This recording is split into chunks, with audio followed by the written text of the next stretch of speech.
Chers amis, merci d'être là dans la matinale Nicolas Top 5. Vous le savez, n'hésitez pas à partager, à liker. Et nous arrivons, comme chaque vendredi matin, chers amis, au grand entretien. Et ce matin, je reçois Laurent Oberton. Cher Laurent, comment vas-tu ?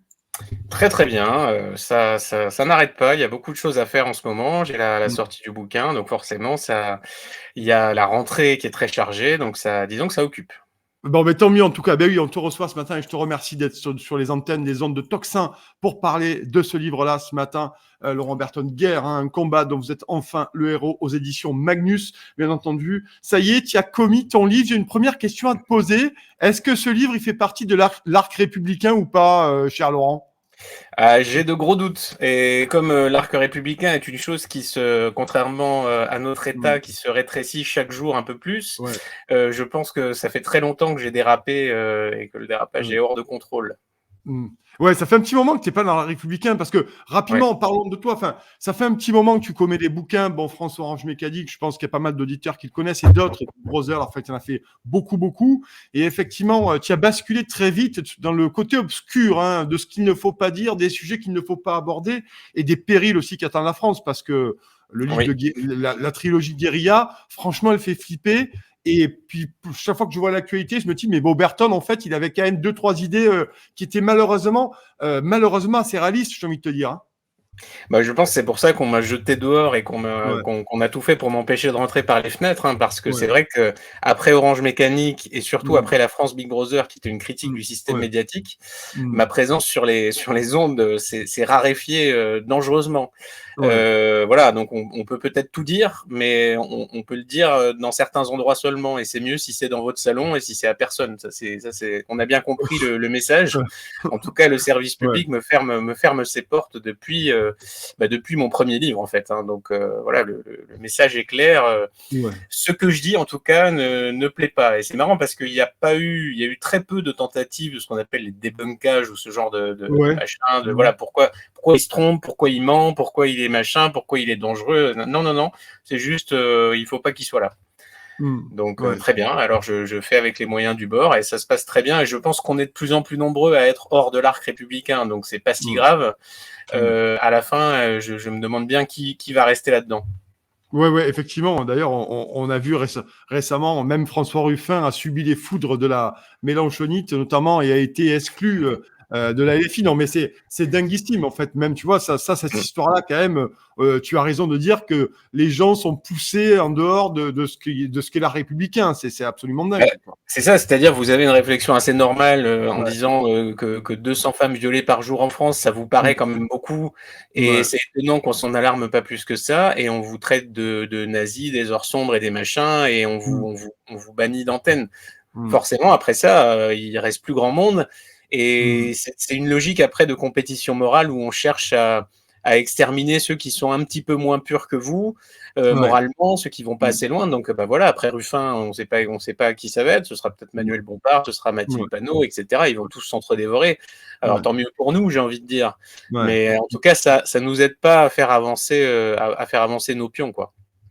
Et c'est pour ça que tout ça part quand même du mauvais coton. Et ce matin, on te reçoit, Laurent, pour Laurent Oberton, Guerre, un combat dont vous êtes enfin le héros. Je vous invite, chers amis, bien sûr, à vous procurer ce livre qui est disponible, qui est disponible depuis ce 26 septembre en librairie. Donc n'hésitez pas à vous le procurer, c'est toujours très intéressant. Laurent, là-dessus, ce livre-là, véritablement, c'est un manuel de survie. Il y a 3 parties. Et on passe aux solutions, là. Ça y est, on passe aux solutions. Tu avais déjà donné des pistes, mais là, véritablement, tu saisis le lecteur véritablement par le col de la chemise et tu secoues tout le monde. Tu secoues vraiment tout le monde. Ce manuel de survie, il a été pensé comme ça, Laurent ? Oui, c'est l'idée vraiment du coup de pied au cul, mais le coup de pied au cul à plusieurs degrés, quoi. Il y a à la fois le message au citoyen qui est complètement amorphe et qui ne veut pas comprendre ce qui se passe. Et il y a le message à celui qui a déjà compris beaucoup de choses et qui s'impatiente de voir que justement absolument rien ne se passe et qu'on a toujours les mêmes. C'est un naufrage au ralenti, on a l'impression d'être dans le Titanic version ultra longue.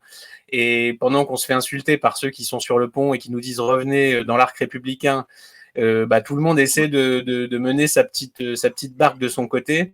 sans réfléchir, sans trouver en tout cas des solutions d'ensemble crédibles face à ce système, il est vrai, très puissant et en apparence inébranlable, mais en réalité, il a aussi des faiblesses assez importantes, notamment le fait qu'il ne se contrôle pas réellement lui-même. Donc à partir de là, on a quand même des leviers d'action qu'on ne voit pas aujourd'hui parce qu'on s'est habitué à les déléguer à d'autres, à tout miser sur la politique ou sur d'autres personnalités ou sur, je sais pas, un événement géopolitique quelconque. Alors à mon avis, il faut reprendre la solution, il faut la prendre à l'envers, il faut s'intéresser à ce qu'on peut faire nous concrètement et directement, et on verra qu'on peut faire sûrement, enfin c'est ce que j'essaie d'expliquer dans ce livre, on peut faire bien plus que ce qu'on imagine la plupart du temps. Oui, c'est ça, en fait, c'est un appel à l'action, concrètement, là-dessus. Après, il y a aussi, Monsieur Moyen, c'est la question que je pose là-dessus, c'est parce que je sais que beaucoup de téléspectateurs et d'auditeurs de Tocsin, toujours, sont en demande de solutions, et ce livre-là, tu l'as écrit comme des solutions, donc ta communauté aussi, bien entendu, qui est très, très importante. J'imagine, t'as soufflé l'idée, même si tu n'as pas besoin d'idée, enfin, tu as des idées tout seul, mais je veux dire, c'est intéressant de passer au point de solution. Moi, j'ai envie de demander finalement le monsieur moyen dont tu parles, est-ce qu'une partie de ces monsieur moyens peut faire une chrysalide? Est-ce que d'un point A à un point B, après avoir lu ton livre, eh ben, le monsieur moyen en question peut faire sa chrysalide et finalement devenir un citoyen qui est prêt à s'affronter à la secte? Parce qu'on m'en parlait de la secte, parce que toi, c'est détruire la secte. Hein. Est-ce que monsieur moyen peut la faire, cette chrysalide, selon toi? Pas en majorité, mais est-ce qu'une partie, du moins? Ah oui, c'est certain. Et d'ailleurs, on a sûrement tous été à un moment des monsieur moyens plus, quoi. C'est-à-dire vraiment dans la même situation. Et à un moment, on a compris des choses et ça s'est accéléré. Et on s'est dit qu'il fallait, faire cette révolution mentale parce que c'est un peu ça. C'est d'abord une guerre contre soi, contre sa passivité, contre son inaction que je préconise. Et je sais très bien que moi, j'ai beaucoup de lecteurs qui m'ont raconté justement leur mue brutale. Ils ont lu tel truc, ils ont vu telle émission, et boum, d'un coup, ça y est, j'ai compris quelque chose et je veux aller plus vite et je veux que ça avance. Et voilà, j'essaie de proposer dans ce livre justement à cette population-là qui est déjà quand même pas mal éveillée, des moyens d'augmenter son audience, sa puissance de frappe. Parce que on n'a pas accès aux services publics, on n'a pas accès à tout ça, mais on peut incarner des contre-pouvoirs extrêmement efficaces, à mon avis, dans la vraie vie. Ce basculement est intéressant, tu parles de monsieur moyen. Est-ce que tu as identifié récemment, plus ou moins récemment, des faits, des événements qui ont fait basculer certaines personnes? Je te parle de ça parce que j'ai trouvé que pendant les Gilets jaunes, et notamment pendant la crise sanitaire, il y a beaucoup de gens qui se sont rendus compte du danger, du recul de liberté, du contrôle social, du crédit social. Et est-ce que toi, dans ce domaine-là, tu pourrais, à un moment donné, citer un événement ou quelque chose qui font que les gens, plus que d'habitude, ouvrent les yeux, en fait, hein? Oui, alors, voilà, la crise du Covid en a fait partie. On a beaucoup d'événements comme ça médiatiques que le système n'attendait pas et qu'il essaie de digérer en quelque sorte à sa façon et qui font tiquer beaucoup. On a eu tous ces attentats, tous ces faits divers épouvantables, même si le martèlement fait son œuvre sur, je sais pas, Robert et Jocelyne qui vont pas bouger d'un pouce et qui vont admettre le récit officiel. Il y en a beaucoup d'autres quand même qui vont dire là c'est trop, là c'est pas possible, là vraiment on se fout de nous. Et une fois qu'on a commencé à le voir, après c'est fini. On peut plus s'extasier devant un discours de Gabriel Attal. Il y a quelque chose en nous qui est brisé et ça marche plus. Et ça évidemment, ça pour le coup, ça terrifie le pouvoir parce qu'il perd cette emprise quasi légendaire qu'il avait sur les esprits. Il n'avait pas du tout à forcer. Et maintenant, il sent que c'est compliqué, c'est-à-dire il a tous ces petits, ces petits cerveaux qui sortent qui sont sortis en série de l'ENA il y a quelques années et qui n'arrivent plus, même avec les meilleurs cabinets de conseil, avec les meilleurs, les plus beaux costumes et les meilleurs discours. On sent que ça prend plus, ça suffit pas. Et même de traiter les gens de débiles et de dangereux fascistes, etc. Ça suffit pas non plus. Et c'est un peu ça, l'ultima ratio du régime, c'est celui-là. C'est quand même de traiter ceux qui ne le suivent pas de sombre et de fascistes et une fois que cet argument, il est à bout de force. Il a déjà été utilisé à tout propos des centaines de fois. Une fois que Ruffin lui-même devient un fasciste, finalement, on se dit, bon, si tout le monde est fasciste, il enfin, quel est le problème, quoi. Et voilà, le système est assez épuisé, mais malheureusement, il y a encore cet attentisme qui prédomine, généralisé, et qui peut nous mener sur un peu n'importe quoi, sur un effondrement, sur une, je sais pas, sur les gens tentés par un Mélenchon, ça peut arriver aussi, malheureusement. Donc on sait pas exactement où on va. Donc c'est pour ça que c'est vraiment vital aujourd'hui. Le banc de sardines se cherche, l'opinion, et il faut lui donner une offre alternative de puissance, une offre crédible par rapport à tout ce que le système peut proposer. C'est intéressant parce que dans page 78, tu fais une description des partis politiques. Tout de même, on y est en plein, et je l'ai trouvé, elle est dure, hein, notamment, tu parles du bloc RN qui est incontestablement une hérésie partielle, parce que tu parles de l'hérésie, les deux autres blocs sont orthodoxes. Celui de gauche, je te cite, veut simplement aller vers Sirius plus vite. Monsieur plein le cul peut tomber dans le piège en y voyant un vote anti-système qui fera payer les riches. Lui ne l'est pas, je te le rappelle, parce que tu tutoies énormément ton lecteur là-dessus. Et après, il y a sur le Front populaire, moi j'ai beaucoup rigolé. Pour les lecteurs raisonnables, entre guillemets, le Front populaire est un truc un peu intimidant, une sorte de diabète de type 2 qui risque de ne pas aider l'économie ou tout faire sauter. Les observateurs sont divisés, etc., etc. Lisez le livre de Laurent Berton. Là-dessus, tu vas pas de main morte, hein, finalement, sur l'incarnation politique, parce que c'est une question aussi qu'on doit se poser, et ton livre semble y répondre en disant que l'incarnation politique aujourd'hui, c'est quand même plus la fin que le début, hein, à première vue. Absolument, bah oui, et c'est vrai le système est assez heureux d'avoir cette opposition de gauche, en tout cas de faire passer ça pour une opposition, parce que ça renforce ses positions. Simplement, quand on analyse un petit peu ce que demandent Mélenchon et ses amis, c'est plus d'État, plus de fiscalité, plus de taxes, plus d'aide et d'assistanat, plus d'immigration, plus de laxisme, et c'est exactement le macronisme, plus quoi, avec le petit bonus, c'est-à-dire on va racler les tiroirs, on va aller au maximum des possibilités, quitte à faire tout sauter, hein, parce que l'économie est déjà au bord de la faillite. Ouais. Mais donc c'est pas du tout une opposition, c'est pas du tout une révolution, c'est le contraire de ça. Mais dans le flou artistique actuel, c'est vrai que c'est un peu difficile de s'y retrouver. Tout le monde change d'avis, tout le monde essaie de se positionner. Donc le jeu politique n'est pas toujours à y voir clair. C'est aussi pour ça que je prends un peu de distance par rapport à ça, de dire qu'on peut évidemment s'y intéresser, et on peut même voter, on peut même on peut regarder tout ça, mais il ne faut surtout pas faire que ça. Il ne faut pas tout miser là-dessus. C'est encore une fois un concours pour le pouvoir qui fonctionne parce que ces gens sont attirés avant tout par le pouvoir, par la domination, par la puissance que donne cet appareil d'État, mais pas par l'envie irréductible de faire le bien de l'humanité. C'est le prétexte qu'on se donne pour écraser les autres en général. Et malheureusement, beaucoup de lecteurs ne voient pas ça. Ouais, parce que tu parles en plus d'un contrat social, en plus d'un contrat social. Alors, j'ai plus l'expression, je vais le trouver. Si, le contrat social comme fable confiscatoire ou dilatoire, c'est ça aussi. C'est dire que tu vas loin, hein, parce que le contrat social, c'est qui nous lie tous finalement pour essayer de vivre en bon terme dans une société du très très bien vivre ensemble. Mais là, je te cite bien entendu. Finalement, pour toi, le contrat social aujourd'hui, il est nul et non avenu, quoi. L'expression est très juste, c'est ce qui nous lie tous, et pour le coup, on l'a pas signé. Moi, en tout cas, j'ai pas souvenir j'ai pas contracté, comme dirait l'autre. Mais voilà, ça fait sourire, mais c'est vrai que on paye, comme je le dis dans le bouquin, on paye le salaire de Léa Salamé, on n'a pas envie et on le fait quand même. Et essayez de ne pas le faire, vous verrez ce qui va vous arriver, ça va vous faire tout drôle. Et on est complètement soumis à ces directives, à ces dépenses aberrantes, à ces choix qui ne sont pas les nôtres. On n'a jamais voulu cette immigration de quantité, on n'a jamais voulu ce laxisme, et on a tout ça, et on aura encore plus que ça. On a les subventions aux arts de rue, et tout un tas de machins hautement dispensables à mon avis. Mais on le subit. Le service public, Laurent, 5 milliards, l'audiovisuel public nous coûte 5 milliards d'euros par an tout de même. Hein, absolument. Et ça, plus c'est les subventions aux glorieuses productions cinématographiques, culturelles, etc., que le monde entier nous envie.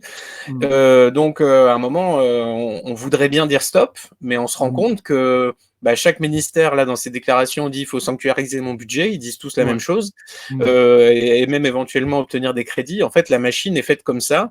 Et nous, on est un petit peu captifs de cette baudruche immense. Et voilà, donc c'est un énorme problème. Je pense que ce contrat social est un petit peu notre garrot, et il faut trouver des moyens de le remettre en question, puisqu'en plus, on était censé, la légitimité au départ de cet État, c'est la mission régalienne, c'est-à-dire la sécurité, la protection des frontières, et quand on voit ce qu'il en fait, on est en droit de penser que sa légitimité n'existe pas, et que donc l'impôt qu'il prélève, qu'il nous extorque, n'est pas plus légitime. Il est plus élevé qu'il ne l'a jamais été. Et peut-être qu'il serait bon que le citoyen se rende compte de ça aussi. C'est-à-dire, c'est pas simplement de changer un ou deux rouages dans la machine qui va améliorer notre vie. Peut-être qu'il faudrait réfléchir en profondeur à ce système. Ouais, ouais. En plus, tu le dis, est-ce que dans cette guerre-là, et on va en parler, et merci Laurent d'être ce matin avec nous sur Toxin dans le grand entretien pour ce livre-là, Guerre aux éditions Magnus en combat, donc vous êtes enfin le héros. N'hésitez pas à vous le procurer, chers amis, il est sorti depuis jeudi, ce 26 septembre. On va continuer à en parler dans ce grand entretien Laurent Oberton.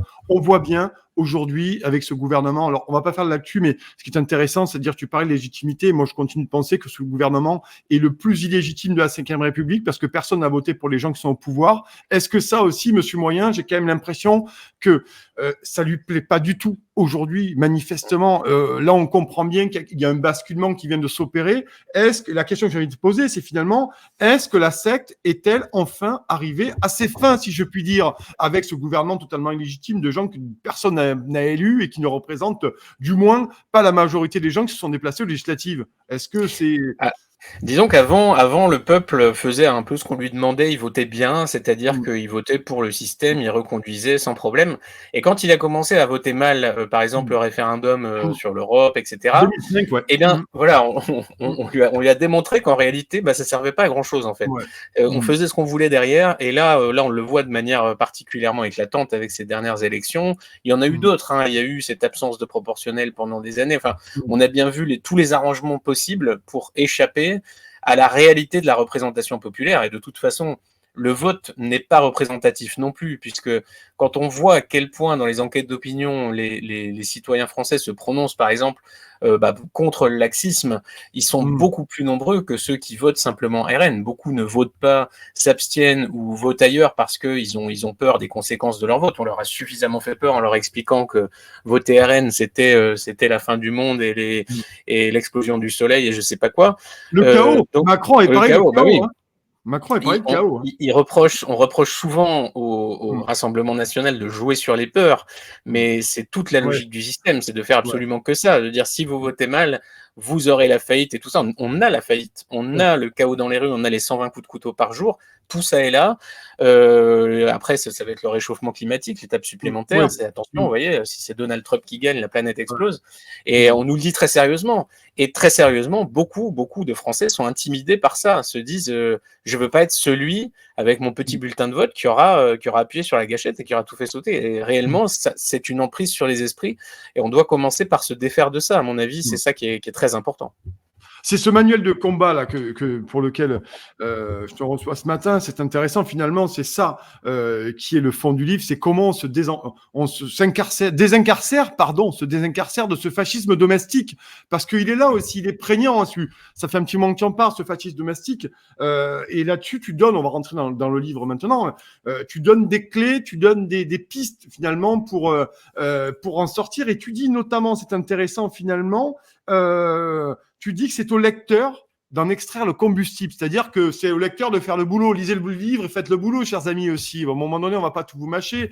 Hein, on n'est pas chez Nagui, quoi. Voilà. C'est exactement ça. C'est-à-dire qu'on ne peut pas se contenter. Moi, j'espère ne pas être lu comme un bien de divertissement parmi d'autres en disant il est drôle et voilà. Et le lendemain, la vie continue. J'espère que le lecteur va trouver des nutriments essentiels. Pour se sortir ce fascisme domestique, c'est vraiment une façon au quotidien de collaborer à ces messages sectaires, à cette dérive généralisée, de s'approprier ces petits mots d'ordre, ces petits slogans sans y prendre garde, d'être ce qu'on ne pense pas dans la conversation, dans la vie de tous les jours, vraiment la machine à café avec les collègues, lors des repas de famille, etc. De penser bien, de penser prudemment, proprement, comme on nous le préconise. Et c'est le début de tout. À partir de là, si on renonce à être ce qu'on est, eh bien, on finit avec Macron au pouvoir et on finit avec un gouvernement comme celui-là. Et on n'en sortira pas. Donc, il faut détruire tous ces mécanismes de conditionnement. Il faut cerner ces idées virus qui nous parasitent l'esprit. Et il faut répandre le contrepoison, l'antidote, pour qu'on cesse d'avoir peur de ces excommunications, que si quelqu'un nous dit « mais vous êtes d'extrême droite, on ne se liquéfie pas, on ne tombe pas à genoux, on ne présente pas ses excuses et sa carte bleue ». Et vraiment, tout repose là-dessus. Une secte, c'est une emprise psychologique, et à partir du moment où cette emprise elle est détruite, si on n'a plus peur, et si on devient dangereux pour elle, eh bien, elle va se vaporiser. Donc, c'est vraiment à nous d'agir pour la renverser. Il ne faut pas attendre que ça vienne d'ailleurs, parce que ça a peu de chances de venir d'ailleurs. Mais c'est intéressant parce que ce livre, il répond, chers amis, vraiment ce matin, et merci d'être là si nombreux, il répond à beaucoup de questions que vous vous posez en permanence, et c'est pour ça que c'est intéressant, et c'est pour ça qu'on reçoit Laurent Berton, c'est toujours intéressant. Il y a quand même un tout petit passage que je vais lire, hein, c'est très court, page 179, c'est « Tu as un foyer stable, des enfants, une situation respectable, un bon crochet du droit, quelques activités hérétiques, sous le mode de questionnement, très bien, mais ça ne suffira pas, tu le sais, ça te désespère, parce que les autres en quantité ne font rien et ils te demandent que faire. Cela mérite une autre question. Que faites-vous? Vous êtes un problème. Et à mon avis, notre plus grand problème, faire ce qu'on peut faire, c'est déjà inédit. Ils ont tellement de possibilités qu'ils renoncent à tout par l'acheter. Que faire? C'est qu'une question qu'on pose pour ne rien faire. C'est ça aussi, cette question de fond. Il y a des passages comme ça qui sont très chocs. Je vous invite à lire le bouquin de Laurent Berton. Hein. Oui, c'est une variante du tout est foutu, le on peut rien faire. Ça veut dire la même chose. C'est une manière bah tant pis. On se lave les mains et advienne que pourra. Et après nous, pendant nous, mais en tout cas surtout après nous, en espérant que ce soit après le déluge. Et c'est une façon de renoncer. Donc il faut au moins essayer. On peut dire après on n'a pas réussi, mais en tout cas si on essaye à fond. Et on aura au moins ce prétexte-là devant le jugement au soir de notre existence. C'est-à-dire, qu'est-ce qu'on a fait quelque chose alors qu'on savait tout ça, alors qu'on n'est pas dans un goulag, on a de la marge par rapport à Solzhenitsyn encore. Donc, moi, je pense qu'on doit être beaucoup plus crâne que ce qu'on est aujourd'hui et beaucoup plus offensif que ça, et que les questions, la question que faire, elle est plus vraiment légitime parce qu'il y a des milliers de choses à faire. Je donne beaucoup d'exemples dans ce livre, des petites choses simples qui peuvent faire beaucoup, toutes mises bout à bout. Donc, simplement, il faut avoir la volonté de faire. C'est ça le plus dur en fait. C'est pas simplement de poser les questions qui fâchent, c'est de se donner la force d'y répondre. Il y a une question, parce que tu abordes aussi, on en a parlé, mais l'incarnation politique, c'est extrêmement important. Tu dis aussi, voiler s'abîmer dans la fuite politique, névrose favorite du citoyen domestique, si pressé de se donner, regarde-les s'exciter bas vos lèvres devant ce concours de corruption, appelant de tous leurs vœux un maître fort. Aujourd'hui, quand je regarde le chiquet politique, Laurent, on se rend compte notamment du côté du RN, c'est 11 millions de Français qui ont voté, Marine Le Pen, Bardella, incarne un véritable espoir de changement, une véritable planche de salut démocratique. Finalement, tu vois, ça pose la question aussi à ces gens si véritablement Marine Le Pen, Jordan Bardella, dans le cas où ils arriveraient, d'ailleurs, on voit bien qu'ils jouent la montre, hein, on va censurer, on va pas censurer, on va censurer parce qu'il y a un jeu politique de ne pas récupérer un pays dans le cas de présidentielle anticipée. Est-ce que là aussi, ça ne maintient pas des millions de gens dans une attente folle pour un parti que le RN, mais ça pourrait être le parti de Pipoulou, peu importe là n'est pas la question, mais véritablement cet espoir politique, toi tu le dénonces aussi un peu, hein. Oui, parce qu'il est très insuffisant et il nous fait consacrer toute notre énergie à commenter ce petit cirque de l'actualité qu'on agite pour nous.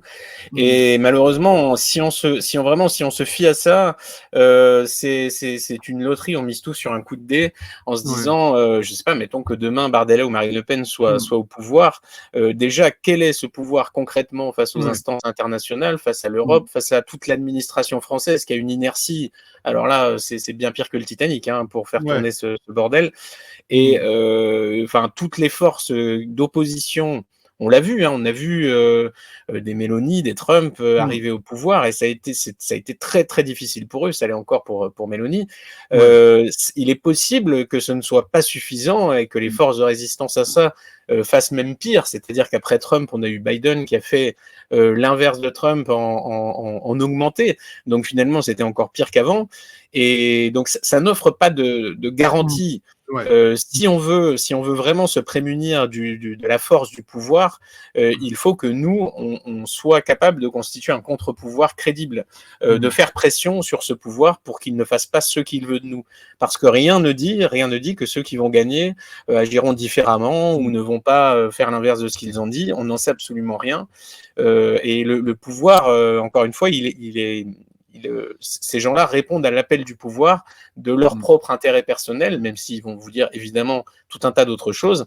Ils ne sont peut-être pas là pour faire le bien de l'humanité, et peut-être que ce qu'ils vont faire, contrairement à leurs attentes, ne sera absolument pas bon pour vous.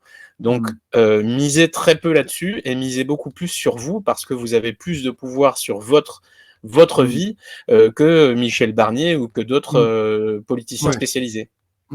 Et il nous reste encore 5 minutes, Laurent, pour ce grand entretien. Merci d'être là ce matin, chers amis. Je rappelle le titre du livre, hein, Laurent Oberton, Guerre, hein, un livre, un combat dont vous êtes enfin le héros. Vous voyez, un combat, c'est manifestement un combat, un manuel de guerre. Tout est très clair dans le livre de Laurent Oberton. Finalement, la secte, tu dis, il faut détruire la secte. Il n'y a pas de raison. Alors, j'aimerais rapidement que tu définisses la secte. Elle est nationale et puis aussi un peu plus beaucoup transnationale, on va dire aussi.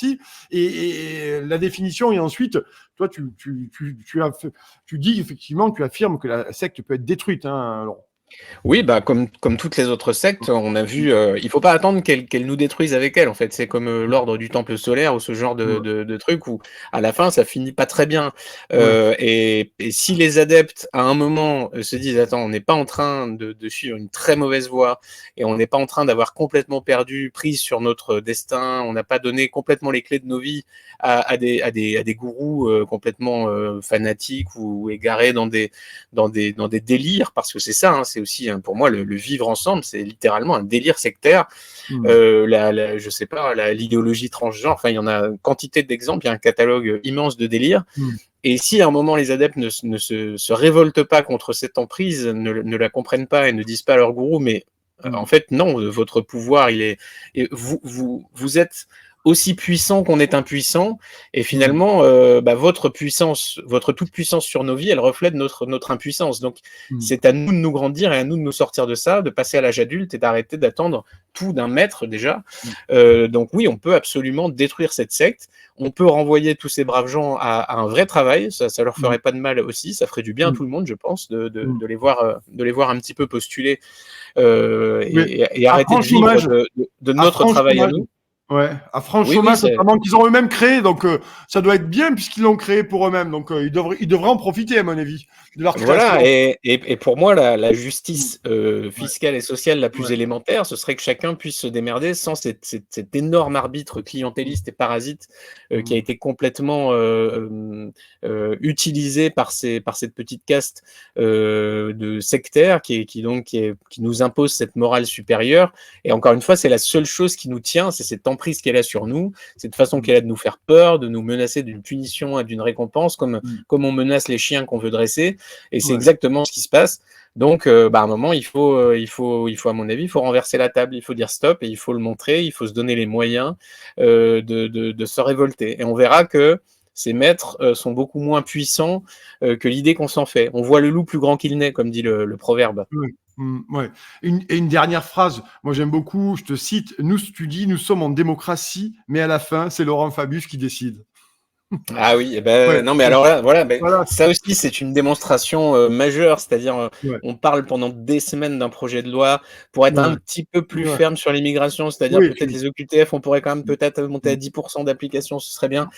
Et tout à la fin du truc, Fabius arrive, non, voilà, on va pas faire ça.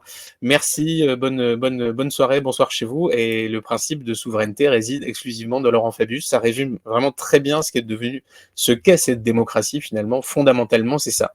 C'est donner le pouvoir à ces gens, le plein pouvoir sur nous. Et bah, le bon peuple, il est reparti au travail le lendemain, il s'est pas fâché et il est Mmh. habitué.